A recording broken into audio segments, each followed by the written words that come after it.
Je pense qu'il fait moins 16 ce matin, j'ai pas de bonnet, mais bon, on va faire avec. Salut à tous, j'espère que vous allez bien.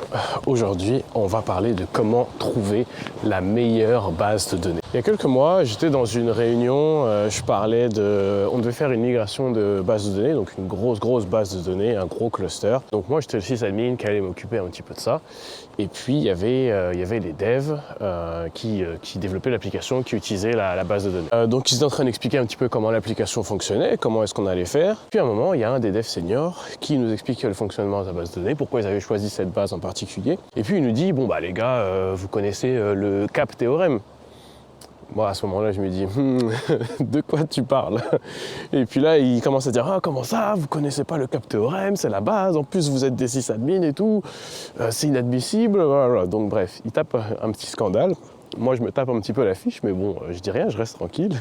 Et bon, au final, il nous a expliqué qu'est-ce que c'était que le CAP théorème, je ne sais pas si c'est quoi la traduction en français. Et donc, en fait, ce théorème, il dit qu'il y a 3 attributs pour une base de données, 3 choses qu'on veut avoir dans une base de données, mais on ne peut pas avoir ces 3 choses-là en même temps. On peut avoir 2. On peut avoir un si on veut, mais on peut avoir au maximum 2, n'importe lesquels, mais il faut choisir. Donc c'est pour consistency, donc la consistance, le fait que si je mets une donnée dans ma base de données et quand je fais une requête pour la récupérer, je vais récupérer la même chose. Ça paraît évident, il faut vouloir ça pour une base de données, mais c'est une des choses que certaines bases ne garantissent pas. Elles le font, mais elles ne le garantissent pas.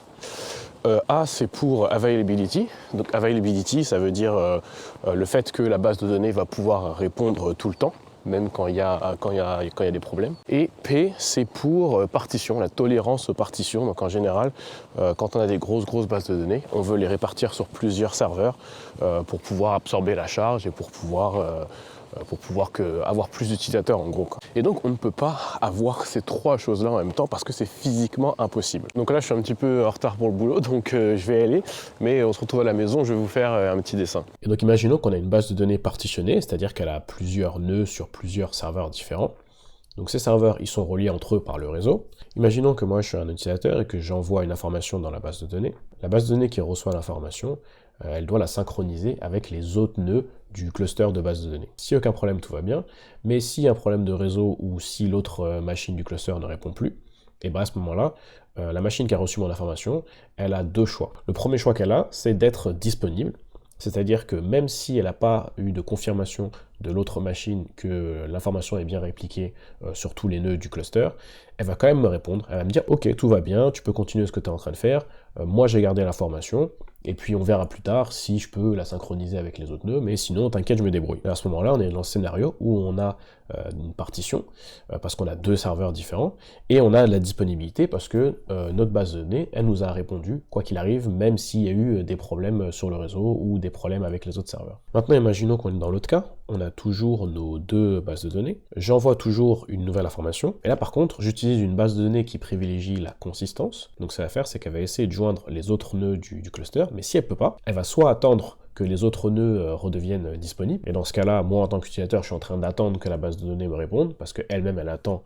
de pouvoir confirmer la réplication, soit elle est au courant qu'il y a un problème, ou alors ça a pris trop longtemps pour communiquer avec les autres serveurs, et donc à ce moment-là, elle va me renvoyer une erreur, elle va me dire « Ah, je suis désolé, j'ai bien reçu ton information, mais j'ai pas pu la répliquer avec les autres, donc je sais pas, débrouille-toi, réessaye plus tard, ou en tout cas, moi, l'information, je peux pas l'enregistrer, parce que sinon, je suis pas consistant. » Donc là, on voit ce qui se passe en cas de problème, mais en règle générale, on n'a pas vraiment à choisir, on peut avoir les 3 tant que tout se passe bien, mais même quand tout se passe bien, il faut encore choisir entre la latence ou la consistance, où on va avoir des bases de données qui sont eventually consistent, on leur envoie une information, ils répondent instantanément qu'ils l'ont reçue, et puis éventuellement, cette information va se répliquer sur les autres serveurs. C'est-à-dire que si entre-temps je fais une requête sur mon cluster, ma requête n'est pas arrivée sur un autre nœud du cluster, qui lui n'a pas encore cette information, et donc je vais avoir une information incomplète. Et donc c'est en fonction de tous ces attributs, tous ces besoins, qu'on va pouvoir choisir la bonne application qui correspond bien à ce qu'on veut faire.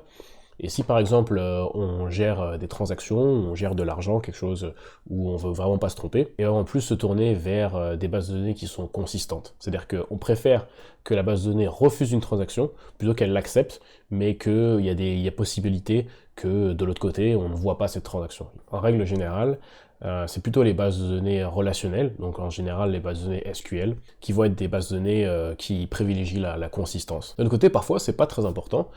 Si on prend par exemple le compteur de vues dans YouTube, et ben chaque vue est enregistrée dans un cluster de bases de données, et donc à chaque fois que quelqu'un voit la vidéo, que ça rajoute 1, si pendant ce temps-là, quelqu'un d'autre fait une requête qui arrive sur un autre serveur et que le nombre de vues n'est pas encore tout à fait incrémenté de 1, donc il y a une vue de moins dans le compteur, si on voit 500 vues alors que le vrai compte c'est 502 vues, c'est pas très grave, on s'en fout un peu. Et donc dans ce cas-là, c'est plus intéressant d'avoir des bases de données qui sont éventuellement consistantes, mais qui privilégient la disponibilité.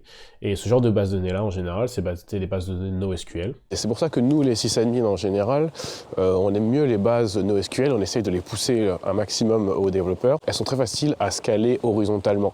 Ça veut dire que c'est facile, on peut rajouter et enlever des serveurs, donc c'est assez pratique quand on est dans le cloud et qu'on a une infra un petit peu dynamique où on ajoute et on enlève des serveurs en live en fonction de la charge, alors que les bases de données SQL, c'est beaucoup plus compliqué. Tu ne peux pas rajouter et enlever des serveurs comme ça à la volée, quoi.